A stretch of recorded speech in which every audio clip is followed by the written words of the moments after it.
If you have ever wondered what would happen if Charlie Chaplin crash-landed in a 22nd century sci-fi movie, Sleeper is your answer. In 1973, Woody Allen took his love for old-school slapstick, mixed it with robots, cloning, and government paranoia, and somehow made one of the funniest dystopias ever put on film. It is the story of Miles Monroe, a health food store owner who goes in for surgery and wakes up 200 years later in a world that has completely lost its mind. Welcome to Studio Scoop, where we dig up the strange, funny, and behind-the-scenes stories hiding in classic films. Today, we are rewinding to Sleeper, a sci-fi comedy that proves the future might be high-tech, but it is still pretty dumb. Grab your space pudding and let's roll into the weird facts you didn't know. Enough people. We'll use the Orgasmatron. That's a good idea. Come on. Fact number 1, the Orgasmatron came from real pseudoscience. You might think the Orgasmatron, that pleasure booth in Sleeper, was just a dirty joke, but it actually came from real pseudoscience. In the 1940s, psychoanalyst Wilhelm Reich claimed he had discovered orgone, a cosmic sexual energy that powered all life. To harness it, he built the orgone accumulator, a metal box people would sit in, supposedly to soak up good vibes and cure their problems. Woody Allen saw that and thought, perfect, let's make it ridiculous. So he turned Reich's so-called healing machine into a futuristic orgasm booth. Step inside, pull the door shut, and walk out blissfully dazed. It is therapy meets absurd comedy. The joke works on 2 levels. Number 1, it is hilarious. And number 2, it is a sharp poke at how the future tends to turn serious ideas like science, spirituality, even sex into commercial products. Reich wanted to heal the human spirit. Allen made it into the ultimate one-person pleasure pod. Either way, it is one of the most memorable inventions in movie history. Fact number 2, the 2-part movie that never was. Woody Allen didn't originally plan for Sleeper to be the breezy 1.5-hour sci-fi comedy we know. His first idea was a 3-hour, 2-part epic. Part 1 was going to take place in the present day before Miles' little cryogenic nap, and Part 2 in the far future after he wakes up to all that weirdness. Basically, a double feature about one guy's really long nap. And it was supposed to be silent, like literally a movie where nobody could talk because in that world, speech was banned. United Artists looked at that plan and said, "Woody, we love you," but no. Between the runtime, the logistics, and the budget, the studio shut it down faster than you can say existential jazz robot.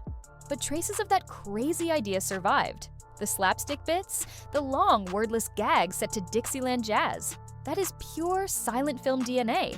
And since Allen had to chop 35 hours of footage down to 89 minutes somewhere out there, there is probably a lost cut of Sleeper that plays like a surreal mime marathon.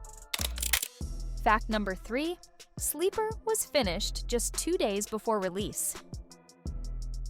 If you think pulling an all-nighter is tough, imagine editing a whole movie with the clock ticking down to release day. That is exactly what happened with Sleeper. Editor Ralph Rosenblum had 35 hours of raw Woody Allen footage to cut into a tight, funny 89-minute movie, and the final version was not locked until just 2 days before it hit theaters. 2 days? That is not a deadline. That is a panic attack in film form. Rosenblum later revealed that Allen had shot tons of scenes that never made it in.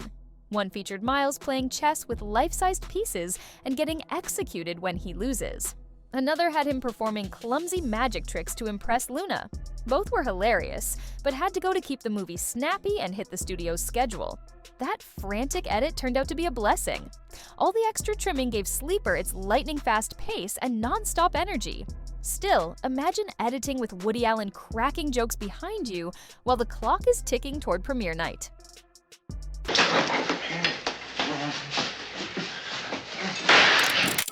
Fact number 4, Woody Allen's pudding almost destroyed the set. What if I told you that the out-of-control kitchen scene where Luna's instant pudding turns into a foamy monster is totally real? No CGI, no trick photography, just old-school movie chaos and a very real chemical reaction. The crew used expanding polyurethane foam, a two-part compound normally found in hardware stores for insulation and construction. When the liquids mix, they react fast, expanding into a thick, growing blob. Woody Allen's team decided to try it live on camera, and ironically, nobody actually knew how fast it would grow. When the foam started bubbling out of the bowl and spilling across the counter like some kind of sugary alien invasion, Woody Allen and Diane Keaton's panicked laughter was not acting at all. It was all completely genuine.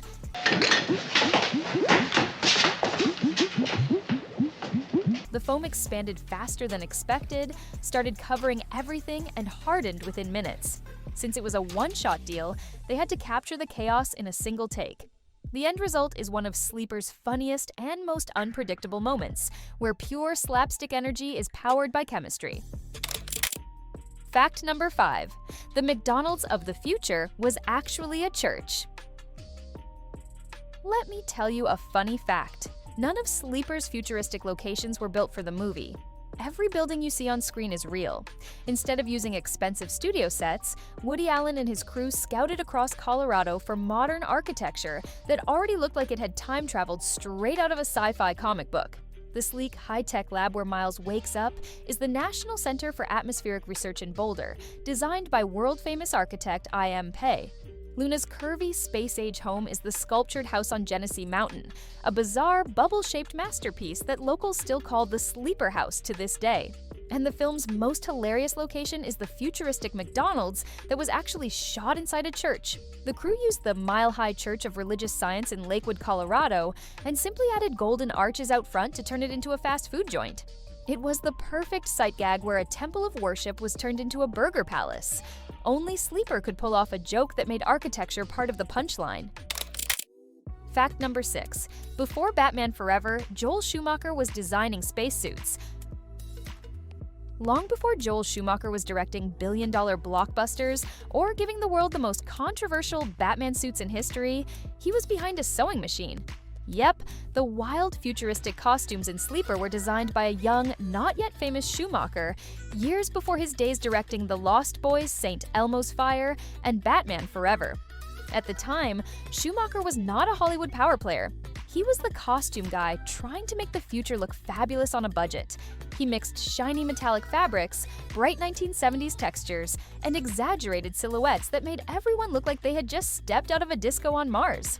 The result was a weird, wonderful retro future style that fit Sleeper's playful tone perfectly. Half sci-fi parody, half fashion fever dream. Before the neon lights of Gotham, Schumacher was busy making Woody Allen and Diane Keaton sparkle in silver jumpsuits. Even in 1973, he already had an eye for spectacle and style. Yesterday, remember that very funny story? Fact number 7. The joke you totally missed at Luna's party. There is a blink and you will miss it scene in Sleeper that is hilarious and loaded with meaning. During Luna's wild futuristic party scene, comedian George Firth makes a quick cameo wearing a Jewish prayer shawl and, incredibly, an inverted Nazi swastika on his chest. Yep, same outfit. It is one of the strangest and sharpest visual jokes Woody Allen ever put on film. Firth, who was Jewish himself, went along with it as a deliberate satire. The whole point was to show how, in this messed up future, people throw together symbols from the past without knowing what they mean. It is as if history has become just another fashion statement, where fascism is turned into runway chic. It is a quick joke, but it hits hard. Allen's using absurd comedy to say that when people stop understanding history, they start repeating it. Or worse, wearing it. The mix of sacred and profane makes it both uncomfortable and brilliant. Fact number 8. The future was falling apart behind the scenes. Sleeper might look futuristic on screen, but behind the camera, it was a full-on tech disaster. Woody Allen's perfectionism met the 1970s version of special effects, which basically meant machines that broke every 5 minutes. Every bubble-topped car was controlled by hidden levers, every robot was a jumble of cables, and every futuristic gadget came with its own personality, which was usually bad. Things malfunctioned so frequently that Woody finally joked, "This is not a movie about the future, it's a movie about wires." The biggest trouble spots were the robot factory. Dr. Mellick's house full of malfunctioning gizmos, and that farm where the vegetables looked like something out of Attack of the 50-Foot Carrot. Props jammed, sets stalled, and entire days were lost to repairs. The chaos pushed the movie past its schedule and nudged the budget just over $2 million, which is still a small change compared to modern effects-heavy films. Fact number 9. The high-tech syringe came from a hardware store. That sleek injection gun that zaps Miles into hibernation looks like some futuristic medical marvel, right? Well, not exactly. It is actually a desoldering pump, a simple tool used to suck melted solder off circuit boards. In other words, the same gadget used to fix radios and circuit boards was turned into a prop for future medicine. The crew basically grabbed it from a hardware store, painted it white, and called it a day. This kind of clever recycling was how Sleeper built its world on a small budget.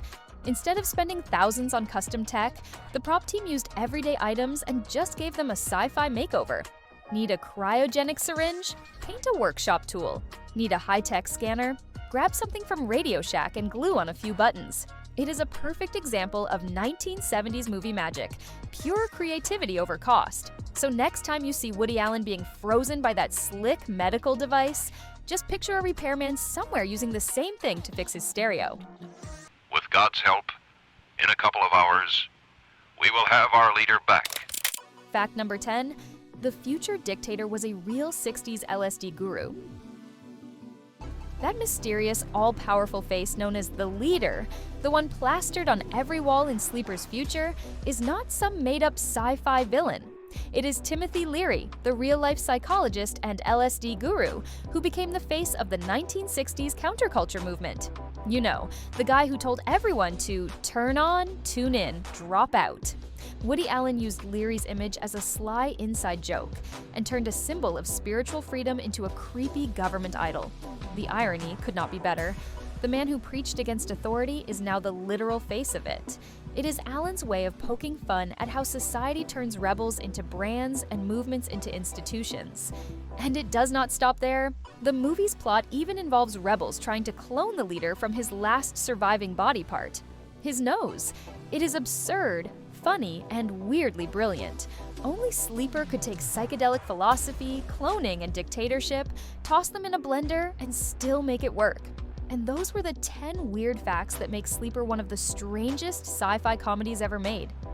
If you had fun revisiting Woody Allen's world of wires and wild ideas, make sure to hit like and subscribe. This is Studio Scoop, your home of good old classic 70s cinema deep dives signing off.